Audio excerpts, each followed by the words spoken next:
What's happening, everyone? My name is Phil with PrecisionLED.com, and today we have a 2000 Mazda Miata MX-5 we'll be installing LED into your lights on.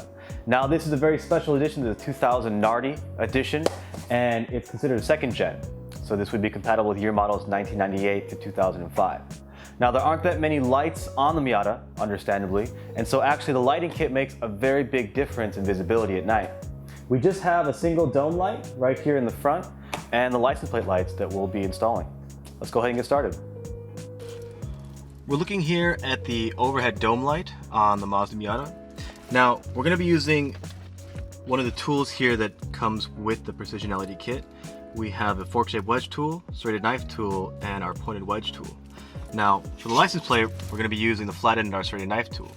For this lens cover in particular, we're going to use the pointed edges of our fork-shaped wedge tool. Goes into the side here, and you're going to push in and pry down, and that should release one side. We'll do the same thing on the other side. And that comes out. We're going to use our pointed wedge to help release the festoon type bulb that's in here. That should come right out. And replacing it with our 5730 style premium replacement LED. And that one fits right in there. You want to make sure the LED borders are pointed down towards the cabin. And you want to test to make sure they turn on. And these ones are really bright. Once you know they work, you can just go ahead and replace this lens cover. And that's all there is to it.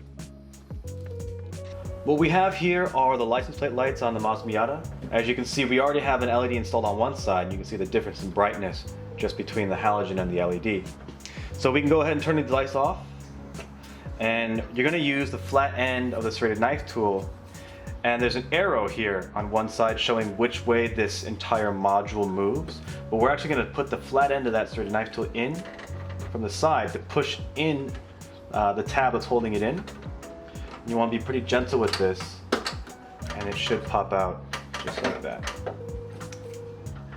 From here, you're turning counterclockwise to access the halogen bulb, and we're just replacing it with a new LED. This one can come out with your fingers, and you're putting the new LED in. Now, this LED is not polarity specific, which means you can put it in this way or turn it around and plug it in this way. Either way, it should work. So once we have it in, let's go ahead and test to make sure it turns on. It does. We can turn them off.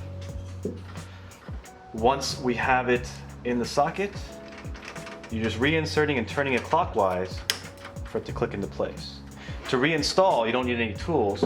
This side here that's stationary is going to go in first at an angle, and then you're pushing the other side in until you hear a snap sound letting you know that the tab is back in place. Just like that. Let's go ahead and turn them on to see what it looks like.